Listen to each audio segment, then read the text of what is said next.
ATN, where the Autobots are subscribed.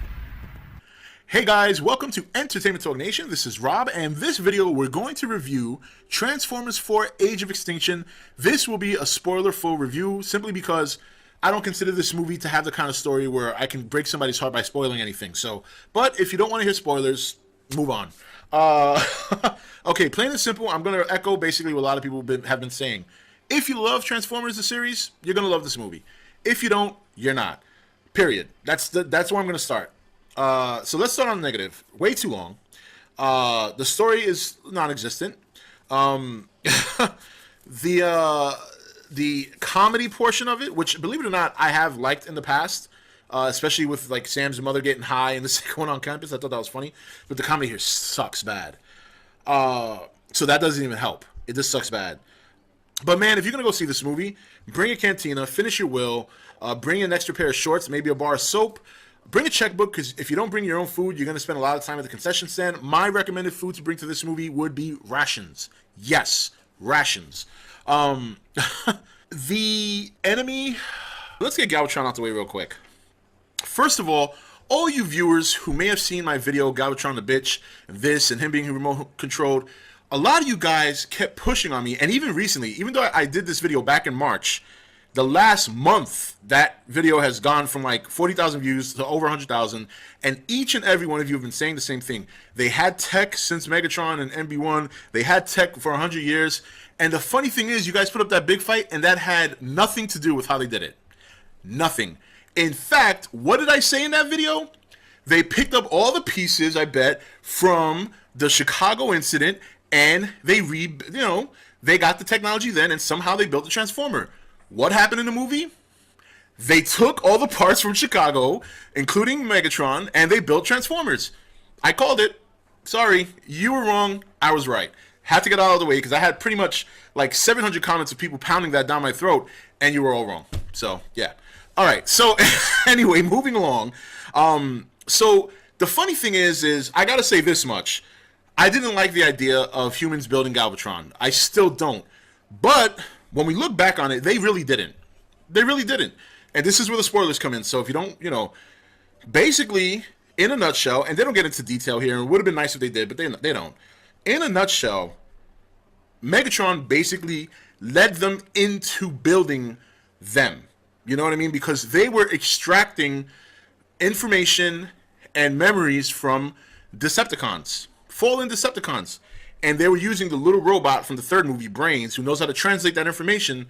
They were basically forcing him to translate this. Meanwhile, and he knew what was going on. He even admitted it later. He knew that Megatron was plotting this the whole way through. They got this metal called Transforium, or Transforum, or whatever the hell it is. It's just a stupid name, in my opinion. But anyway, yeah, so they have all these spare parts from the war in Chicago, and that's what they use as the basis to start building their own Transformers.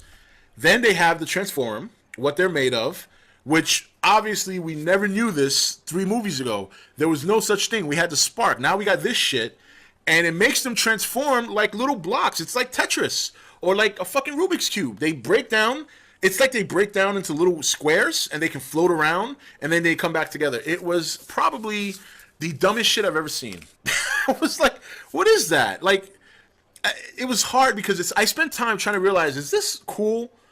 I kind of like the whole metal mashing together and then coming out. That's what it's all about. These motherfuckers are floating in the air. Like, it looked like a video game. Like, they're floating, and then they separate, and then there's a Transformer. I was like, what the fuck is that? So, anyway, so Galvatron goes rogue pretty early. That made me happy. But after that, that was like his spot in the movie, was that middle point where he goes rogue right on his first mission. Not too rogue. He still returns to the humans. They still control him, but he did some extra things that weren't ordered of him. So he had a nice little fight with Optimus, and then that was it. And pretty much you don't see him the rest of the movie. He comes back for a little bit because he wants to go and get this, what I have to call a suppository. It looked like a fucking Transformer suppository, but it was called a seed. But it looked like a suppository that goes up a Transformer's ass. This thing is supposed to be the Revenge of the Fallen version of the end of the world. If it goes off in a certain area, it could just set off this whole thing where anything that's within its range turns into like Cybertronian shit. I don't know where the hell this came from, but hey, It's Transformers. What do you expect? So, moving on. So, Lockdown is the main villain in this movie. He does his thing. He is a very good villain. He's got to be the best villain in the series so far, in my opinion. Definitely the best villain. Mark Wahlberg was good. He did his thing. The girl was there to look pretty, and the boyfriend, that guy was a piece of shit. It was such a waste. I don't even know why he was in the movie. Stanley Tucci was good, and then he got a little bit corny. You know, like, he went from being this arrogant asshole, which he was, to being a corny, got reduced to, like, comedy type shit, and there was some minor funny moments, but for the most part, it was just really weird to go from what he was to what he was later. In terms of the Transformers, I gotta say that this team of Transformers were definitely showcased a lot better than any other movie. Where in other movies, it's always Prime and Bumblebee, Prime and Bumblebee, Prime and Bumblebee. Where this movie, it's still Prime and Bumblebee, but goddamn, at least this time, these other Autobots were showcased, in my opinion, probably the best way that any other Autobots have been showcased in the movie. Hound was a badass, and John Goodman's voice was so perfect for that robot. Crosshairs and Drift were excellent. In fact, I didn't even know Drift was a dual changer. He's a helicopter in a car. And they are a little bit rough around the edges. You know, Drift and Bumblebee had a little, like, misunderstanding and threw down a little bit. Hound had to keep Crosshairs in check because Crosshairs, 1 minute he's all about Prime, next minute he's like, oh, fuck this, I want to leave. So they got a little attitude. I like that. That to me was good. I enjoyed that. I'm going to say we only because I started complaining about Galvatron. We've complained about Michael Bay and the Transformers. We've referred to G1. People have said he's taken away my childhood.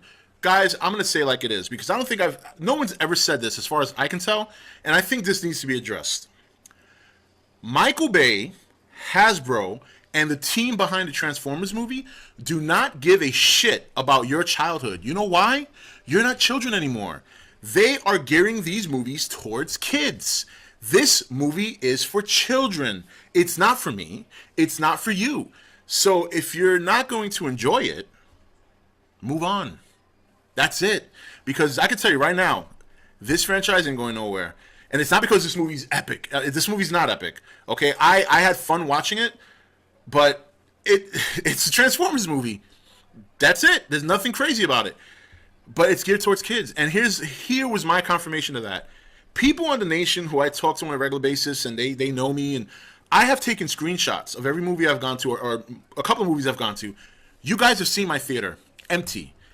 Empty. Tonight, of all the movies I've seen up to this point, this movie theater was packed.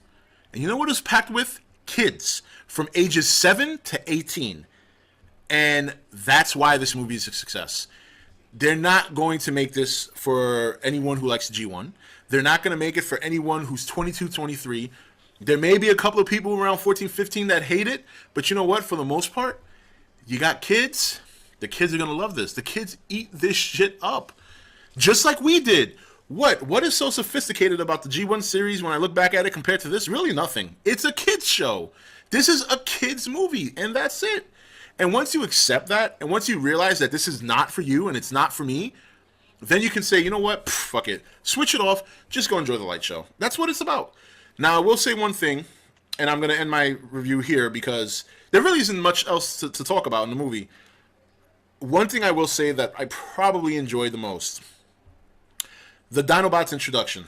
From the time that they came off the ship to the time that Optimus and they were making their way into the fight, that to me was probably one of the best scenes I've seen in a movie this year outside of The Kiss of Death. That's how I felt about that scene. There's a lot of people complaining that the Dinobots weren't in it enough. Honestly, I was fine. I was fine with the way they came in. They came in, they killed it, and they bounced. That's the Dinobots. In a nutshell, the Dinobots are a faction of the Autobots. They are not actually part of the Autobots. They are teamed with them, but Grimlock is the leader of the Dinobots. They are a separate faction that derives from the Autobots. That is how they were portrayed, you know, and almost very similar to the G1. Optimus had to fight for their respect. In the G1 Classic, basically the Dinobots beat the shit out of the Autobots, but they tried to establish that. I think it was fine. It really is not. I mean, some people get so worked up about this movie. But at the end of the day, look, too long. The story sucks. It was so predictable that not even trying, I called what was going to happen back in March. You know what I mean? Galvatron, I kind of liked him. He was a little bit of a disappointment for me. All the other robots that were part of Galvatron's team were just, they were just forced. That shit was whack. Lockdown was the man. Lockdown was kick-ass. Hound was kick-ass. Optimus and Bumblebee are their normal selves. There's nothing groundbreaking about them. Drift and Crosshairs were very cool. And the Dinobots came in, did their thing. They made their impact, and they bounced. Plain and simple. You know, it's like I said, guys. You just go to watch this movie to have fun. There's no story. This is a movie for kids. You're not going to get what you want. You never will. This is geared towards children. They keep the story simple.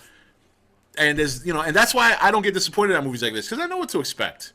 I know what to expect. If you go in there thinking every time this, and I don't want to hear anyone complaining who saw the movie and knew that you don't like it. The Dinobots being in it is no excuse. You knew what was going to happen with the Dinobots, okay? It doesn't take a rocket scientist to figure this stuff out. So if you don't like Transformers, stop seeing the movie. Seriously, stop seeing the movie. You're never gonna get what you want. If you like the series, continue to enjoy it. It is fun. It does get fun. This one was stretched out a lot though. They gotta cut that. They gotta edit this shit down. This was like Lord of the Rings, like Return of the King extended edition, except just not as good, not nearly as good. Anyway, guys, I'm gonna talk more Transformers. There's still some things I want to discuss on the movie itself and some other subjects regarding the movie, but I don't want this to be too long. It's already been past 10 minutes, so you can expect more Transformer videos coming up just to discuss some things, and we'll go from there. Anyway, this is Rob signing off for ETN, where we don't do news, we just talk entertainment. Take it easy. Thank you for watching ETN. Don't forget to subscribe and join the Nation Facebook page. I am Optimus Prime, and you're watching ETN, where the Autobots are subscribed. Hey guys, welcome to Entertainment Talk Nation. This is Rob, and this video we're going to review Transformers 4 Age of Extinction. This will be a spoiler-full review, simply because I don't consider this movie to have the kind of story where I can break somebody's heart by spoiling anything. So, but if you don't want to hear spoilers, move on. Okay, plain and simple, I'm going to echo basically what a lot of people have been saying. If you love Transformers the series, you're going to love this movie. If you don't, you're not. Period. That's where I'm going to start. So let's start on the negative. Way too long. The story is non-existent. The comedy portion of it, which, believe it or not, I have liked in the past, especially with like Sam's mother getting high and the second one on campus. I thought that was funny. But the comedy here sucks bad. So that doesn't even help. It just sucks bad. But man, if you're going to go see this movie, bring a cantina, finish your will, bring an extra pair of shorts, maybe a bar of soap, bring a checkbook, because if you don't bring your own food, you're going to spend a lot of time at the concession stand. My recommended food to bring to this movie would be rations. Yes, rations. The enemy... Let's get Galvatron out the way real quick. First of all you viewers who may have seen my video, Galvatron the Bitch, this, and him being remote controlled, a lot of you guys kept pushing on me, and even recently, even though I did this video back in March, the last month, that video has gone from like 40,000 views to over 100,000, and each and every one of you have been saying the same thing. They had tech since Megatron and MB1. They had tech for 100 years, and the